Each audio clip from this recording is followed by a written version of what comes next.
복된 주일, 오늘도 우리에게 주시는 하나님의 말씀은 마가복음 12장 1절에서 12절까지의 말씀입니다. 마가복음 12장 1절에서 12절까지의 말씀입니다. 신약성경 75페이지에 있습니다. 마가복음 12장 1절에서 12절까지의 말씀 제가 봉독해 올리겠습니다.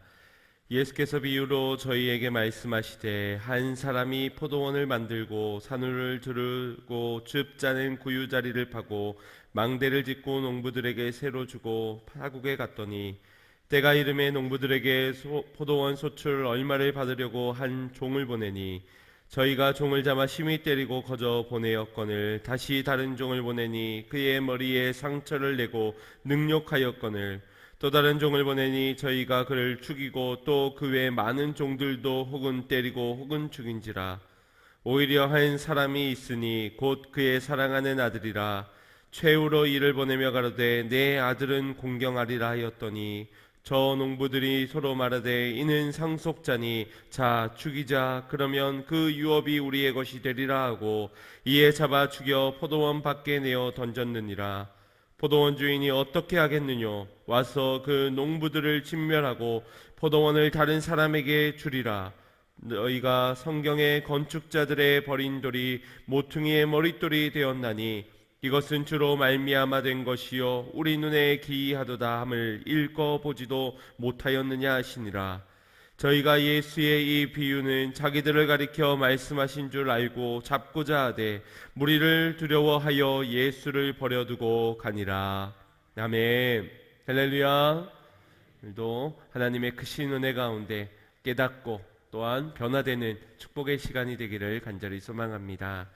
지난주까지 마가복음 10장까지의 강해를 마치고 오늘의 본문은 12장으로 넘어왔습니다. 11장 한 장을 건너뛰게 되었는데 지나치는 한 장을 잠깐 살펴보자면 예수님께서 예루살렘 성을 입성하시어서 성전을 척결케 하신 사건이 기록되어져 있습니다. 만민이 기도하는 집이니라 라고 말씀하시면서 하나님께 드려질 재물을 부당한 이익을 챙겨 팔았던 장사치들과 또 돈을 환전시켜 주면서 이익을 취하였던 그들을 도적이다 말씀하시며 강도의 소굴로 만들지 마라 성전을 더럽힌 그들을 향해 외치시고는 상을 엎으시고 그들을 내어 쫓으셨습니다. 하지만 이들을 통하여서 이익을 보고 있던 종교 지도자들은 예수님께 묻기를 무슨 권세로 이런 일을 하느뇨? 누가 이런 일을 할 권세를 너에게 주었느냐라고 신문을 합니다. 예수님이 곧 성전이시고 모든 권세의 주관자 되신데 그분께 지금 자신들이 가진 권위, 권세 그것이 성전에 있다라고 생각하면서 그 예수님의 권위에 도전을 하고 있는 것입니다. 그리고 그분을 어떻게 하면 내어 쫓을 수 있을까? 잡아 죽일 수 있을까? 혈안에 쌓여 있었습니다. 이에 예수님께서는 그 유대 종교 지도자들이 얼마나 악한 마음을 품고 있는지에 대해서 깨닫게 하시고자 여러 말씀으로 요한이 세례를 베푸는 것이 하나님에게냐 사람에게냐 라는 질문을 하시면서 그러면서도 깨닫지 못하는 그들을 향하여 오늘의 본문 말씀 비유의 말씀을 전한 것입니다. 오늘 이 포도원 비유의 줄거리를 간략히 살펴보자면 한 사람이 포도원을 만들고는 그곳에 산울을 두르고 즙 짜는 구유를 파고 또 망대까지 지은 후에야 농부들에게 세를 주게 됩니다. 주인으로서 모든 것을 다 갖추어 주고 그리고 농부에게 전해준 것이지요. 그리고 농부들에게 때가 되면 소출을 얼마 받기로 하고 주인은 타지로 떠나가게 됩니다. 시간이 지나 주인이 다시 돌아와 종을 보내어서 그들로 하여금 소출을 받고자 했던 약속했던 것들 받고자 하였지만 웬일에서인지 농부들은 종을 잡아 심히 때리고 거저 돌려보내게 됩니다. 다른 종을 보내어도 능욕당하기 일쑤였고 또 머리를 상하거나 죽임을 당하는 종들도 허다하였습니다. 주인은 최후에 남은 한 사람 자신의 하나뿐인 아들을 보내며 기대하기를 내 아들을 보내면 그래도 그들이 공경하겠지 내 아들만큼은 그들이 공경해 주겠지라고 생각하며 보내었지만 농부들은 끝끝내 그 아들마저도 죽게 만듭니다. 그리고는 포도원 밖으로 내어 버리기까지 하였습니다. 결국 포도원 주인이 그 악한 농부들을 진멸하고 포도원을 다른 사람에게 주리라 라는 말로 비유가 맞춰지게 됩니다. 우리가 이 비유를 통해서 알 수 있는 것은, 먼저 농부들은 주인으로부터, 포도원 주인으로부터 굉장한 특권을 부여받은 사람들이었다라는 것을 알 수 있습니다. 주인의 권위를 대신받아 포도밭을 농작하면서 거기에서 결실을 맺었을 때에 그것을 추수할 수 있는 권한까지를 부여받게 되었지만, 정작 주인의 권위 앞에서는 전혀 굴복하지 않은, 복종치 않은 모습을 보이고 있는 겁니다. 자신의 신분을 잊었습니다. 그리고 주인과 자신과의 관계를 놓쳐버렸고, 그리고 그 안에 약속도 은혜도 모두 잊어버린 모습입니다. 여기에 비유에 등장하는 포도원 주인은 하나님을 의미합니다. 그리고 농부는 유대 종교 지도자들이며, 주인의 종들은 그동안 하나님의 말씀을 대언하여 증거했던 수많은 선지자들을 의미하고, 또 그 주인의 하나뿐인 아들은 알다시피 예수님을 상징하는 겁니다.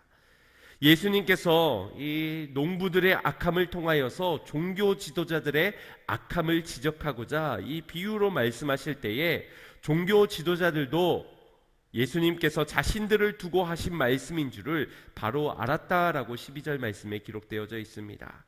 단번에 알았지만 강팍한 마음의 이 종교 지도자들은 좀처럼 깨닫지 못하고 받아들이지도 않았습니다.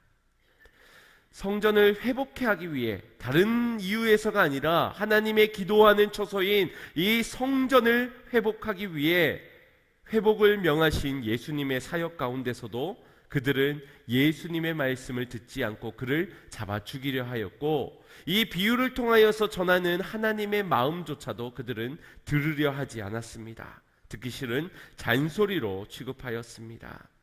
수많은 선지자들을 통하여서 하나님의 말씀을 전했을 때나, 독생자 예수님께서 하나님의 마음을 말씀을 통하여 전할 때나, 완악한 그들은 동일하게 들으려 하지 않았고 배척하였습니다.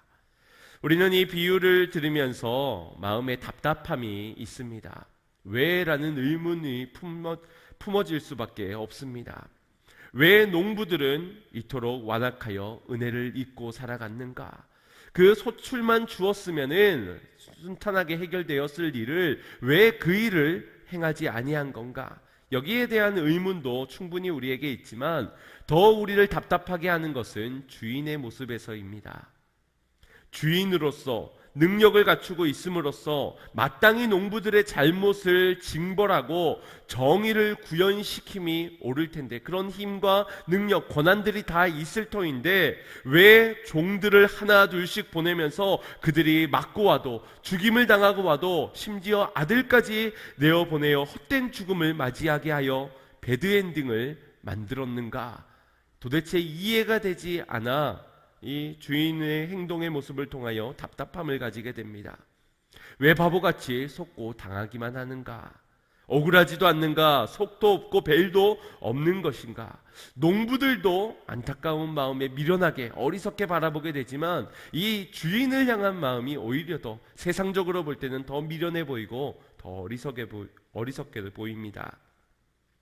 그러나 우리는 알고 있습니다. 왜 주인이 그렇게 행동했는지, 왜 하나님이 그리 하셨는지, 이것이 하나님의 사랑이라는 것을 우리는 알고 있습니다. 악질의 농부들, 교만한 종교 지도자들, 패역한 이스라엘 백성들, 오늘 무지한 우리들까지, 이 모든 인간들을 향하신 주님의 사랑이 늘 그러하다는 것을, 늘 그래 왔다는 것을 우리는 잘 알고 있습니다. 이것이 이해가 되어져서 아는 것은 아닙니다.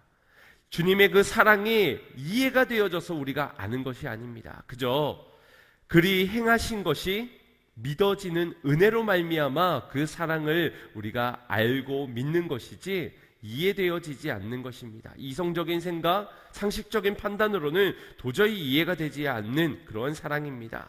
그런데 이 사랑이 참으로 오묘한 것은 우리가 이 사랑을 만나고자 찾고자 아무리 노력하고 수고한다 하여도 만날 수 없다는 것이지요. 다만 주님께서 은혜로 내게 먼저 찾아와 만나 주셔야만 그 사랑을 만날 수 있고 깨달을 수 있고 믿을 수 있다는 것입니다. 그러니 그 사랑으로 만나주지 않은 사람이 볼 때는 이것은 터무니없는 말, 정말 이해되지 않는, 상식적이지 않은 그런 사랑일 수밖에 없습니다. 그러나 은혜가 임한 자, 그 사랑을 믿게 된 자는 어떻습니까? 그저 그 이해되지 않는 놀라운 사랑 앞에 찬양과 경배, 예배를 드릴 수밖에 없는 것이지요. 오늘 그것이 저와 여러분인 줄 믿습니다. 신약에는 예수님의 삶과 행동 또 말씀을 통하여서 하나님의 사랑이 이것입니다 라는 것을 가르친 바 있습니다. 그런데 이미 구약에서도 한 인물을 통하여서 그 하나님의 사랑이 어떤 것인지를 나타내신 바 있습니다. 바로 호세아 선지자의 삶을 통하여서 그것을 드러내셨습니다. 이사야와 동시대의 선지자로 사역했던 이 호세아 선지자는 하나님의 명을 받아 이방 여인이었던 음탕한 고멜이라는 창녀 그녀와 결혼을 하게 됩니다. 하나님께서 명령하셨기에 순종은 하였지만 그의 결혼 생활은 그리 순탄치 않았습니다. 분명 자신의 숭고한 사랑을 그녀에게 주면은 그녀도 변화되고 새로워질 줄 알았지만 좀처럼 그녀는 변화되지 못하고 다시 예전의 모습대로 다른 남자들을 만나 아기까지 낳는 그런 폐륜을 범하게 됩니다. 그럼에도 불구하고 하나님은 호세아에게 계속해서 그녀를 사랑할 것을 명하셨습니다. 심지어 자식을 버리고 가정을 버리고 다른 살림까지 차렸다가 그 남자로부터 버림받아 노예 시장에 팔려온 그녀를 향해서 찾아가서 호세아야 다시 그녀를 너의 아내로 맞으라 라는 명까지 듣게 됩니다. 하나님은 이 호세아를 통하여서 음탕한 고멜과 같은 이스라엘 백성들을 그럼에도 버리지 아니하시고 사랑하시는 하나님의 마음을 그의 인생을 통해서 보여주고자 하셨던 것입니다. 과연 이 땅에 어느 누가 이런 사랑을 보여줄 수 있겠습니까? 그러니 이 사랑이 이해되어질 수 없는 것이 당연할 겁니다. 누가 과연 나는 그 사랑을 이해할 수 있다라고 말할 수 있겠습니까? 잠깐 조금 미흡하지만 그래도 부모와 자식 간의 사랑을 통하여서 우리는 그 사랑을 이해하려 노력하지만 그 사랑을 다 이해하기는 너무나도 벅찬 크신 사랑이라는 사실입니다. 문제가 있습니다. 그런 이해 못할 사랑을 이용하는 사람이 있다는 것, 이것이 바로 크나큰 문제입니다. 무엇이 농부들로 하여금 소출을 주지도 않고 보낸 종을 때리고 종을 능욕하고 종을 죽이게까지 만든 겁니까? 어떤 이유에서 그 상속자를 죽이면, 하나밖에 없는 그 자식을 죽이면 그 땅의 유업을 내가 받을 것이다 라는 착각 속에 빠져버리게 만든 겁니까? 무엇으로 하여금 종교 지도자들이 교만에 빠져서 성전을 더럽히며 자신의 부를 축적했는데 그 부가 내가 축복받은 것이다, 내가 주님 앞에 율법을 잘 지켰기 때문에 이토록 부유케 된 것이다 라는 착각 속에 빠져들게 만든 겁니까? 바로 사랑 아니겠습니까? 이해하지 못한 하나님의 사랑, 범접할 수 없는 전능자의 자비하심, 주님의 그 긍휼하심이 그들로 하여금 방탕한 생활을 하면서도 괜찮아, 나는 괜찮을 거야, 그래도 나니까 괜찮을 거야 라는 마음에 빠지게 만든 것 아니겠습니까? 이것이 바로 주님의 사랑을 이용한 자의 모습이라는 겁니다. 사랑이 문제가 아닙니다. 사랑이 문제가 아니라 그 사랑을 완악한 마음에서 이용하려 하는 이들이 있었다는 것이 문제인 겁니다. 처음부터 이 농부들의 마음이 이토록 완악하지는 않았을 겁니다. 자신들에게 이 포도밭을 세를 주면서 은혜를 베푼 그 주인에 대한 감사한 마음, 은혜에 대한 감사한 마음들이 있었을 것이고, 내가 좋은 결실을 맺어서 저 주인에게 어느 정도의 소출을 반드시 줘야 되겠다라는 그런 다짐들도 있었을 겁니다. 하지만 자신을 향한 주인의 이해할 수 없는 사랑을 알게 되면서부터 오히려 그들은 말씀을 듣지 않는 척, 거절도 한 번이 어렵지 두 번부터는 자연스럽게 그렇게 불순종하는 것을 밥 먹듯 하며 종들을 때리고 죽여도 어라 괜찮네, 아들을 죽여도 괜찮겠네, 아들을 죽이고 나면은 저 주인에게는 아들이 하나밖에 없으니 이 땅이 나를 사랑해 주는 저 주인이 나에게 유업으로 줄 것 같다는 그런 생각까지 이르게 된 겁니다. 우리가 하나님의 사랑은 이해하지 못해도 이 농부들은 이해할 수 있지 않습니까? 우리가 호세아 선지자의 인생은 이해하지 못해도 고멜의 인생은 우리가 이해할 수 있지 않습니까? 왜냐하면 우리의 인생, 우리의 모습이 그러하기 때문입니다. 은혜를 받았지만 그 은혜만큼 처음은 뜨거웠지만 시간이 지나면서 점점점 변질되어지고 완악해져가는 우리의 마음이기 때문입니다. 가끔 열심히 신앙생활을 잘 하다가도 꼬꾸라지는 성도들을 보면 참으로 안타깝습니다. 처음 은혜를 입었을 때는 하염없이 주님을 좋다, 사랑한다 고백하면서 전심을 다하여서 헌신하고 바치고 그렇게 삶을 살아가다가 문제가 생기고 상황이 좀 안 좋아지면 언제 그랬냐는 듯 마음이 강팍해지는 모습들을 보게 되기 때문입니다. 은혜가 있을 때는 뜨겁게 찬양도 부르고 기도의 자리에 늘 거하며 모든 것을 다 드려도 아깝지 않을 것처럼 아골골짝 빈들에도 복음 들고 가오리다 18번 찬양이 되면서 헌신하고자, 거기에 더 헌신하고자 다짐하고 또 다짐하지만 그 은혜가 마땅히 내 것인 것처럼 여겨지면서부터는 감격도 싫고 사랑도 식고 작은 문제에도 불만 불평을 쏟아내며 믿음의 형제자매 돌아보는 것에 인색하고 오히려 그들에게 상처를 입히며 상한 영혼들은 그냥 떠나보내며 하나님의 말씀, 그것은 내 이익에 거슬린다면 거침없이 배척하며 그 헌신을 헌신짝처럼 버려버리는 모습들. 신앙생활은 하고 있는 것 같은데 주님을 위해서 하는 것인지 그냥 마지못해서 죽지 못해서 사는 것인지 기쁨도 평안도 없는 그러한 모습, 이것이 바로 전적 타락의 인간의 모습입니다. 전적 부패의 인간들의 실상이 바로 이것입니다. 언제나 용서해 주시겠지, 언제나 나를 받아주시겠지, 주님은 사랑이시니까 기도하지 않아도 다 알고 계시겠지, 구하지 않아도 좋은 것으로 채워주실 뿐이지, 순종하지 않아도 이렇게 신앙생활을 해도 주님 잠시 떠나가 살아도 완악한 마음으로 있어도 괜찮겠지. 나니까 괜찮고 주님이니까 괜찮으시겠지. 완악한 우리의 마음이 하나님의 은혜를 이토록 이용하고 있지는 않습니까? 완악한 마음이란 단순히 고집스럽고 괴팍한 성격을 말하는 것이 아닙니다. 완악한 마음이란 하나님의 말씀이 들려지지 않는, 하나님의 말씀을 듣고도 깨닫지 못하는, 하나님의 말씀에 불순종하는 그 마음이 바로 완악한 마음인 것입니다. 그래서 구약에서 이 완악한 마음을 대표하는 인물이 바로 애굽의 바로 왕이지요.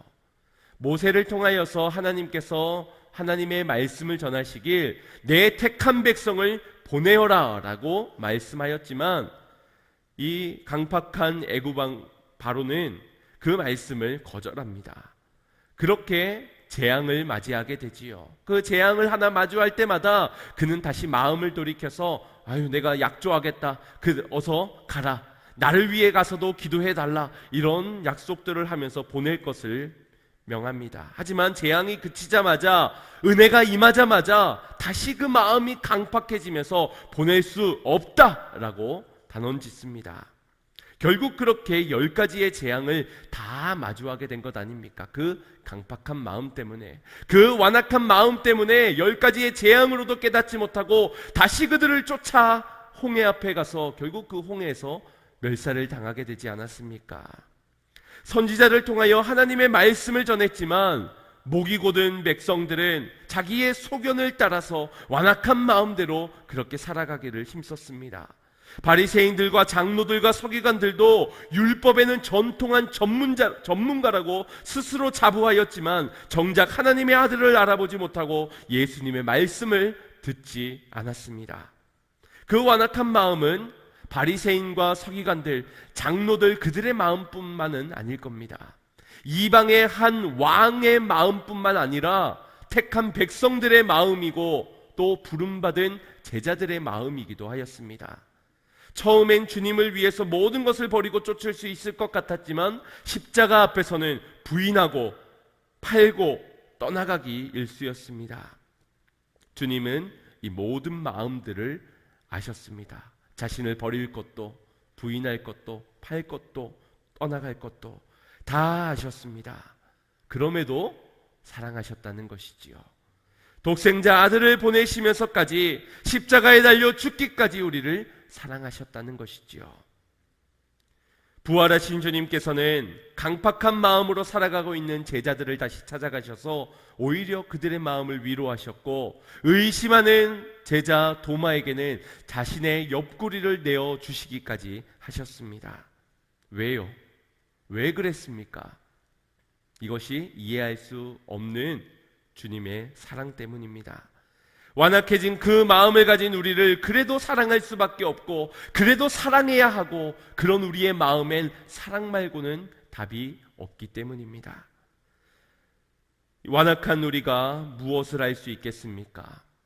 이런 우리가 무엇을 해야만 하겠습니까? 이 마음을 돌이켜 주님께로 돌아가야 할 줄 믿습니다. 아버지의 유산을 받아서 집을 떠나왔던 둘째 아들 그 탕자가 다시 아버지께로 돌아가는 것 말고는 어떤 방도도 없었듯이, 할 수 있는 것, 해야 할 것이 아무것도 없이 그저 아버지께로 돌아가는 일이었듯이, 오늘 우리의 마음의 상태가 완악하다면 아버지께로 다시 돌아가는 은혜가 있기를 간절히 소망합니다. 음탕한 저고 멜과 같이도 방황하던 나에게 너그런 주님의 용서가 내 마음을 녹이셨네. 오 주님, 나 이제 갑니다. 날 받아 주소서.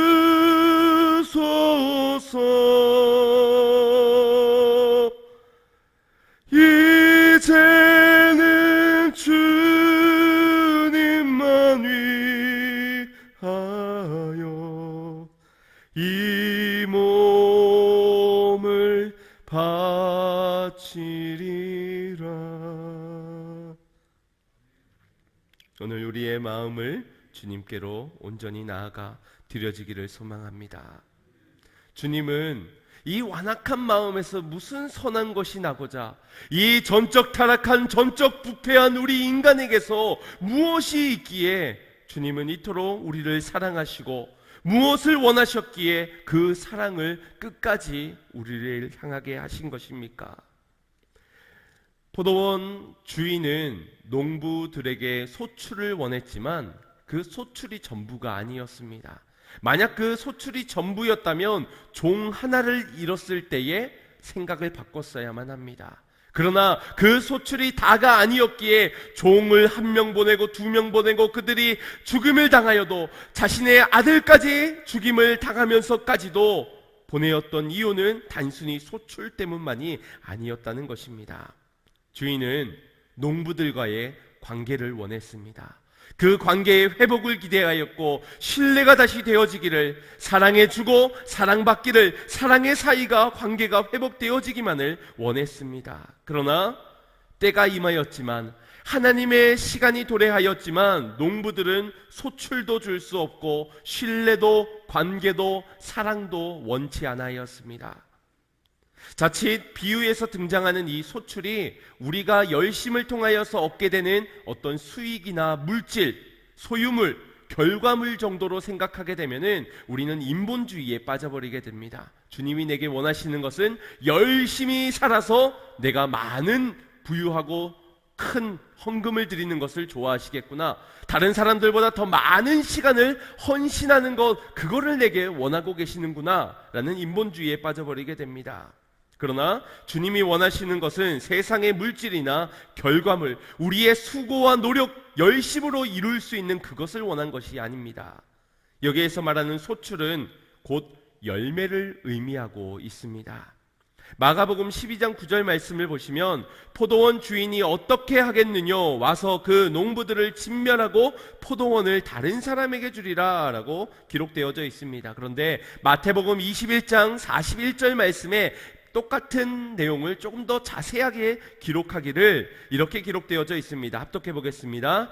저희가 말하되 이 악한 자들을 진멸하고 포도원은 제때에 실과를 바칠 만한 다른 농부들에게 새로 줄지니라. 아멘.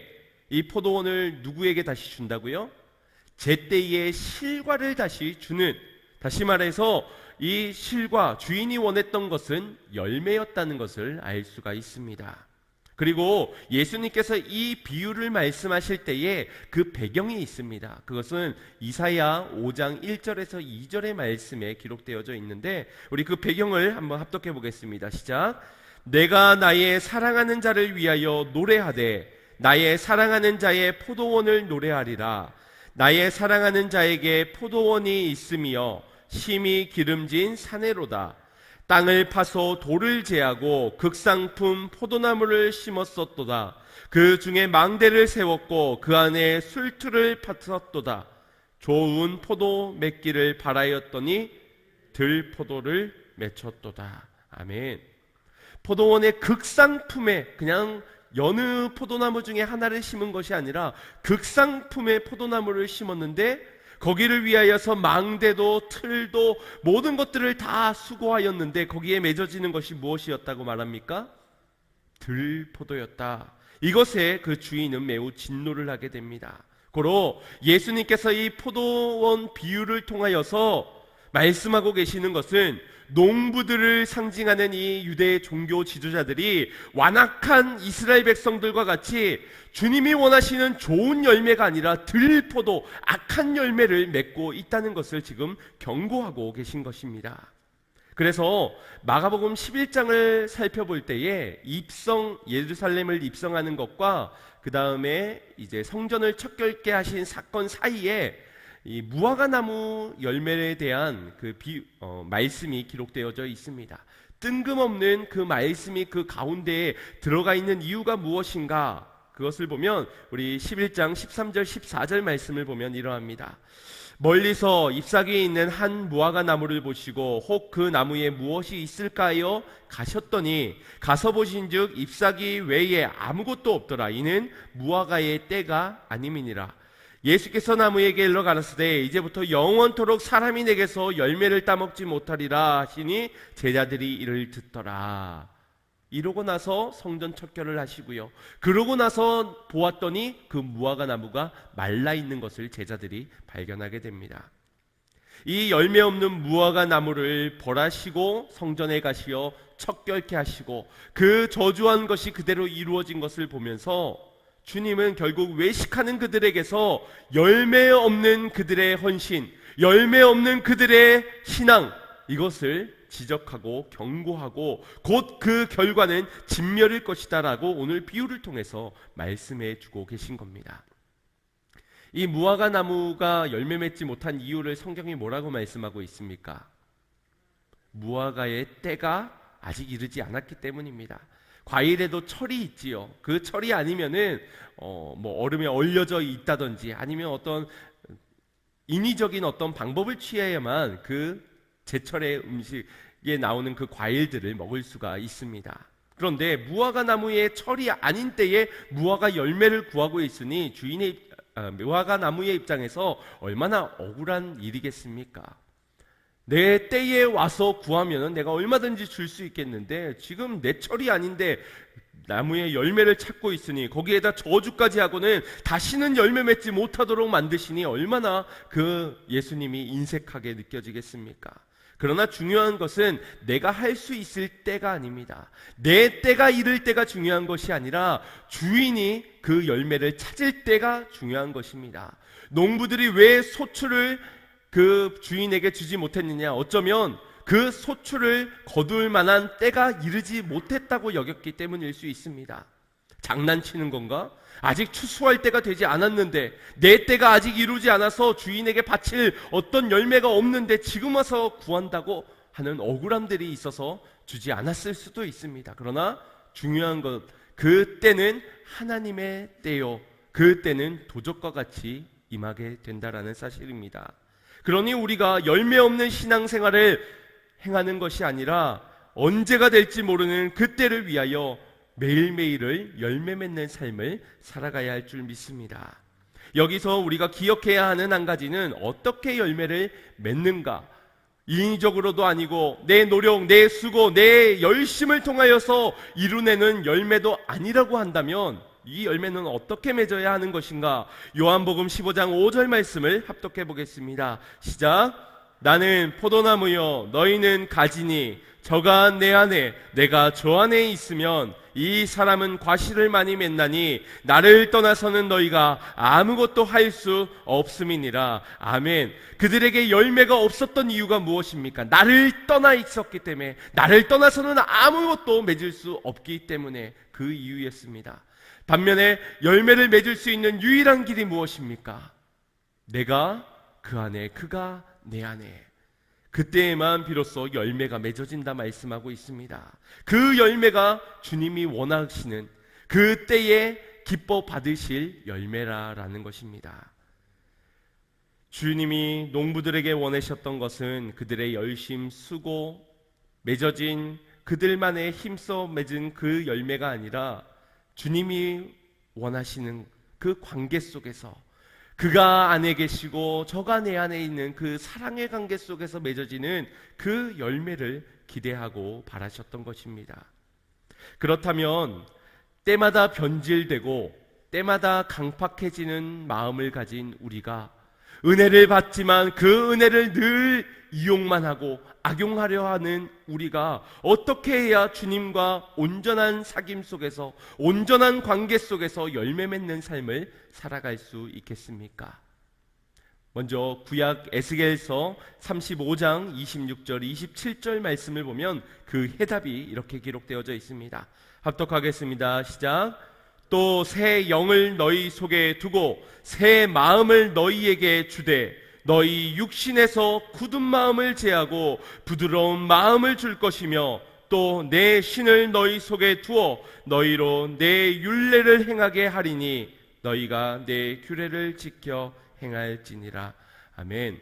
그 열매는 말씀을 지켜 행하며 말씀의 순종 속에서 맺어지는 열매인데, 그 말씀이 우리 안에 심겨지기 위한 가르침으로 바로 새 영을 너희 속에 두고, 바로 주님의 성령을 의미합니다.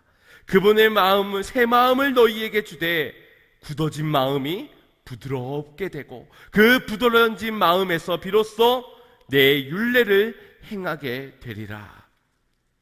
새 영을 우리 속에 두어야 된다라고 해답을 말씀해주고 있습니다. 신약에서도 동일하게 말씀합니다. 요한복음 14장 26절 27절 합독합니다.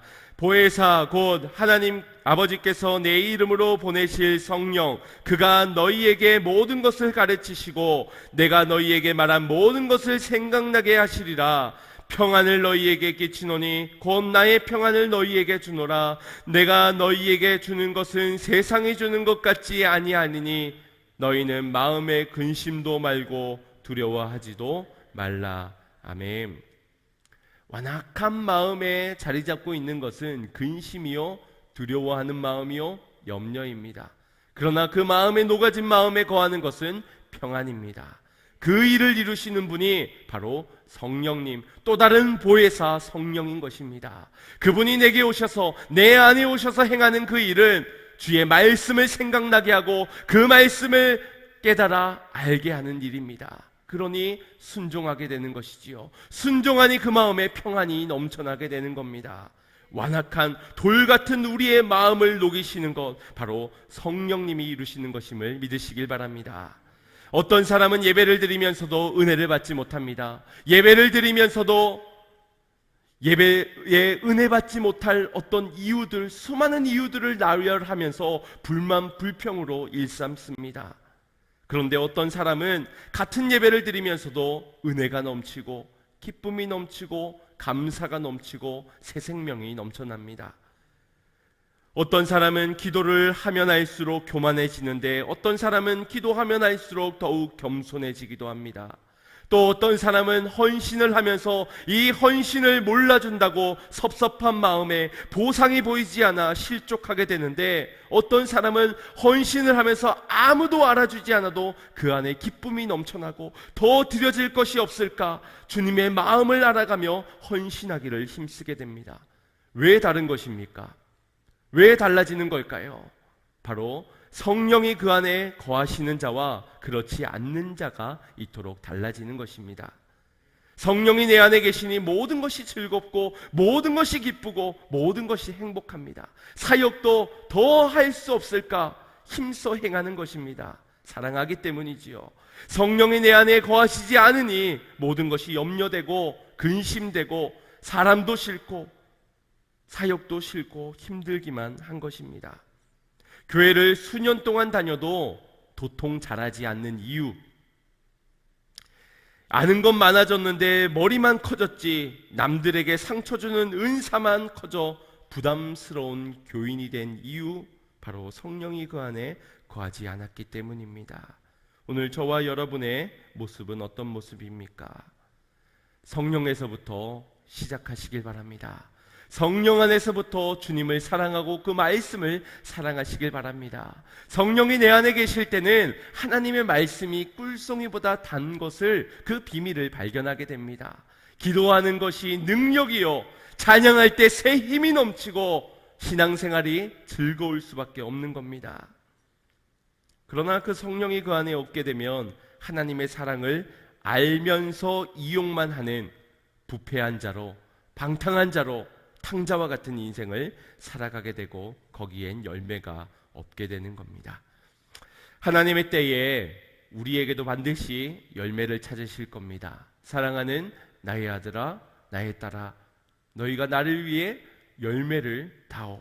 그 열매를 찾을 때에 완악한 마음으로 열매를 맺지 못한 자는 결국 내어 버림을 당하게 되는 겁니다.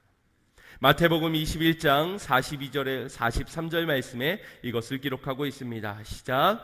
예수께서 가라사대 너희가 성경에 건축자들의 버린 돌이 모퉁이의 머릿돌이 되었나니 이것은 주로 말미암아 된 것이요 우리 눈에 기이하도다 함을 읽어본 일이 없느냐. 그러므로 내가 너희에게 이르노니 하나님의 나라를 너희는 빼앗기고 그 나라의 열매 맺는 백성이 받으리라.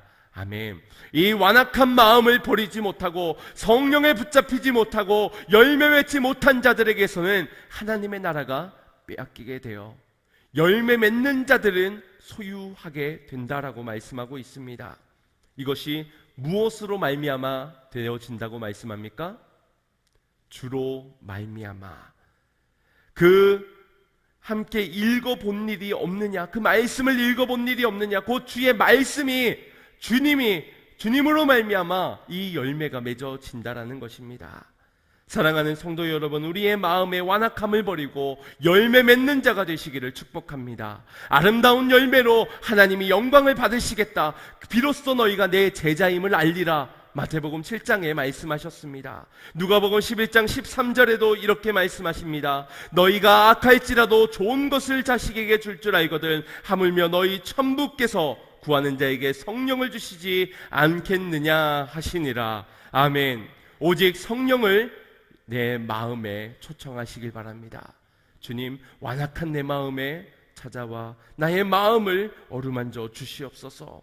주님을 구하시길 바랍니다. 찾으시길 바랍니다. 열려질 때까지 두드리시길 바랍니다. 그때에 주님은 반드시 성령을 선물로 주실 것입니다. 이를 위해 이 완악한 자들의 마음을 위해 그 마음에 주님이 찾아오시기 위하여 주님은 십자가를 지신 것입니다. 십자가의 죽으심으로 우리에게 찾아오셔서 한 알의 밀알과 같이 썩어져 생명이 피어나게 하셨습니다. 완악한 내 마음에 거하고자, 그 이유 하나만으로 이제 우리가 그 안에 거할 때 거기에 열매가 맺힘을 믿는 자 되어야 할 줄 믿습니다. 그렇기 때문에 그 완악한 농부에게도 하나뿐인 아들을 보내셨던 것이고, 그렇기 때문에 굳어져 버린 우리의 마음에 다시 한 번 더 사랑의 음성으로 오늘의 말씀을 가르치고 계신 줄 믿습니다. 또에 다른 보혜사 선물을 너희에게 줄 것이니 구하라, 찾으라, 두드리라. 자식이 말을 듣지 않으면 때로는 매를 들 때가 있지요. 매를 들어서라도 바르게 가르치고 옳은 길 가라고 따끔하게 혼쭐을 냅니다. 하지만 여전히 말을 듣지 않고 방황하는 자식을 둔 부모는 더 이상 자식을 때리지 못하고 하염없이 자신의 가슴을 칩니다. 이렇게. 이것이 완악한 자식을 둔, 완악한 마음의 자녀를 둔 우리 하나님의 심정 아니겠습니까?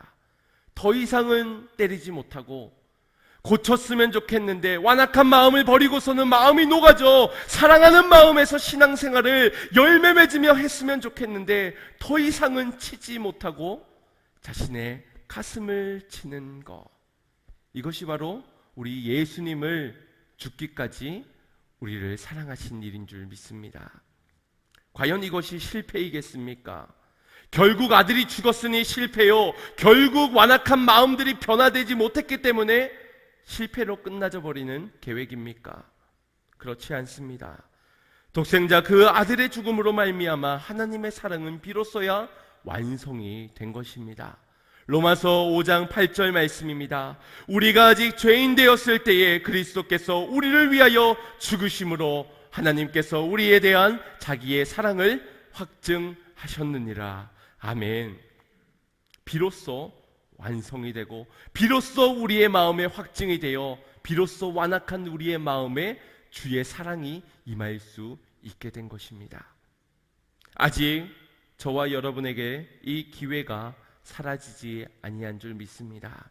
오늘 말씀처럼 건축자들의 버린 돌, 그 예수님이 모퉁이의 머릿돌이 되어 주셨으니 오늘 우리에게 다시 한 번 더 이 기회가 주어진 줄 믿습니다. 완악한 이 마음을 버리시고 주님을 찾아 십자가로 모든 걸 완성해 주신 그 사랑 안에 거하시기를 간절히 소망합니다. 주님의 그 사랑이 아니고서는 완악한 이 마음엔 답이 없습니다. 무엇으로도 채울 수 없습니다. 거기엔 열매가 날 수 없는 것입니다.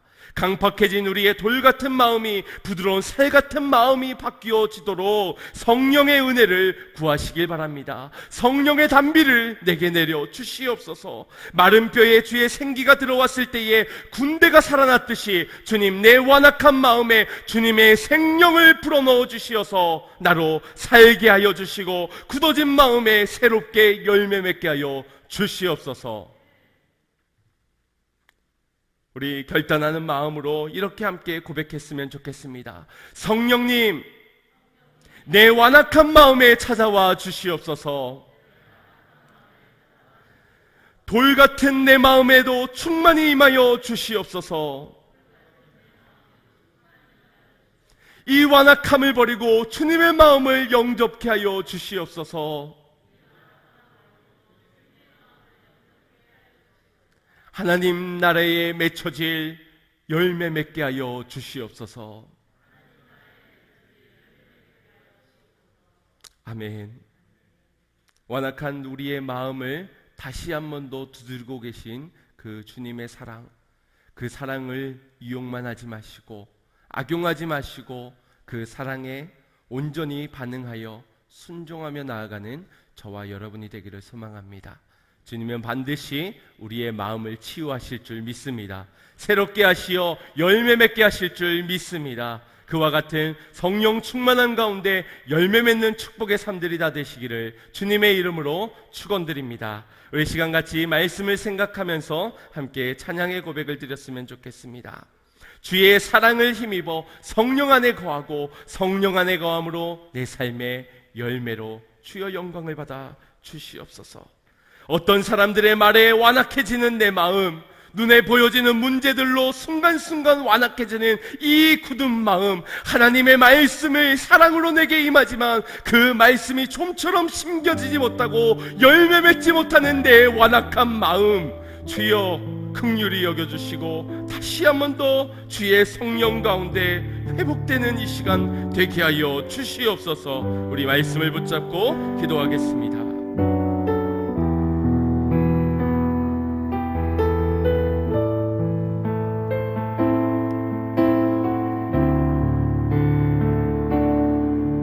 고백합시다. 십자가 그 사랑, 십자가 그 사랑, 멀리 떠나서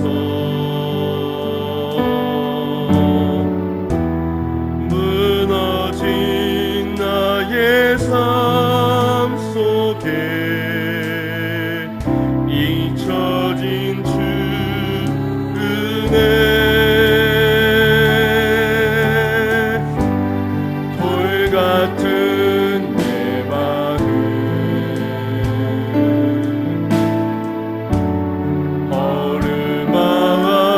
어루만지사 다시 일으켜 세우신 주를 사랑합니다. 아멘. 주 나를 모아시고 날 붙드시니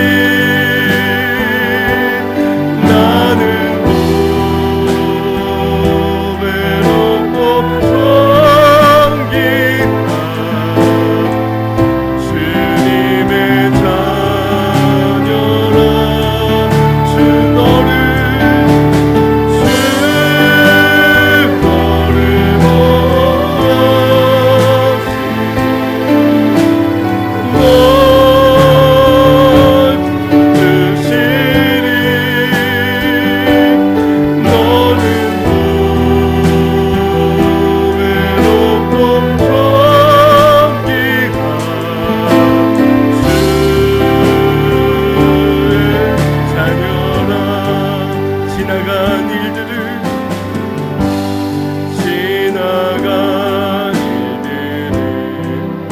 주님은 조금도 기억지 않으십니다.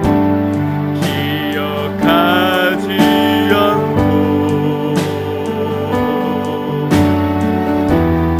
이전에 행한 모든 일 생각지 않으리, 생각지 않으리. 사막의 강물과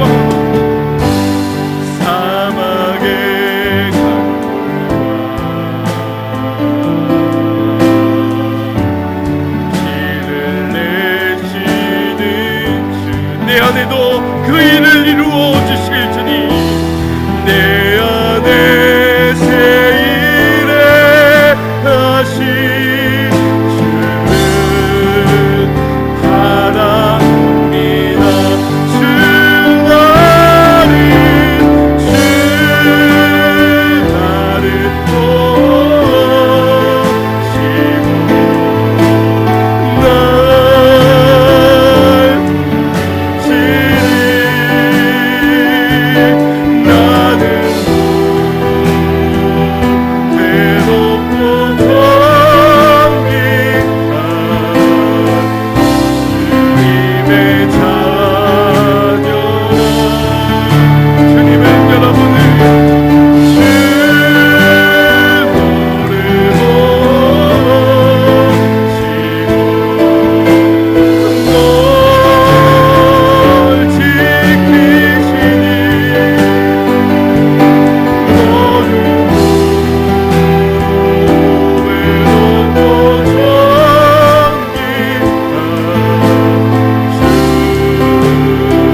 없는 주님의 사랑 앞에서 우리가 이용해야 하는 것이 아니라 우리의 완악함을 바라볼 수 있어야 할 것입니다. 주님의 사랑을 받았지만, 주님의 은혜를 입었지만, 내 영혼 믿음으로 구원받았다 말하고 있지만 우리에게 사랑이 있습니까? 완악한 마음에서 언제도 용서해 주실 주님, 언제나 나를 맞아 주실 주님, 그럼에도 축복해 주실 주님만을 기다린 채 이 완악한 마음은 조금도 변화되지 못한 인생 아닙니까?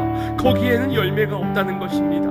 주님, 이 완악한 마음에 주의 성령으로 오시어서 나의 마음을 고쳐 주시옵소서. 성령님 내게 오시어 내게 부드러운 마음을 주사 주의 말씀이 심겨져 아름답게 자라 열매 맺는 제자의 삶을 살아가게 하여 주시옵소서. 완악한 나를 용서해 주시고 성령으로 충만케 해달라고 우리 주여 한번 부르짖고 기도하겠습니다.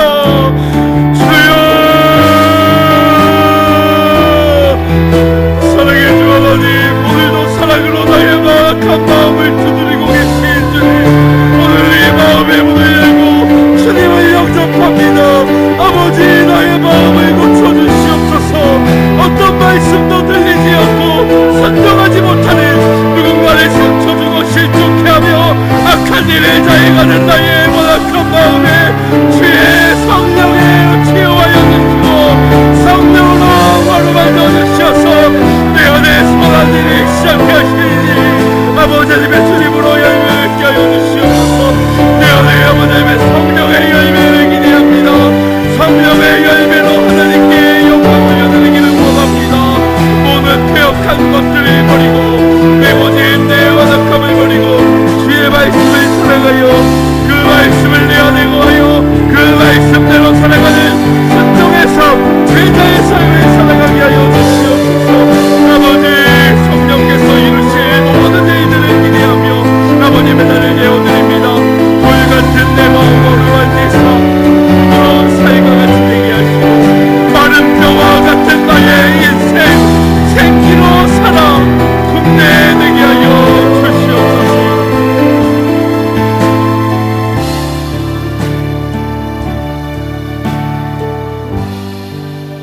사랑의 주 하나님, 오늘도 완악한 마음으로 주님 앞에 나온 모든 주의 백성들을 주님께서 아시고 아시면서 사랑하셨고 또한 그 사랑을 우리로 어루만져 주시고 계시는 줄 믿습니다.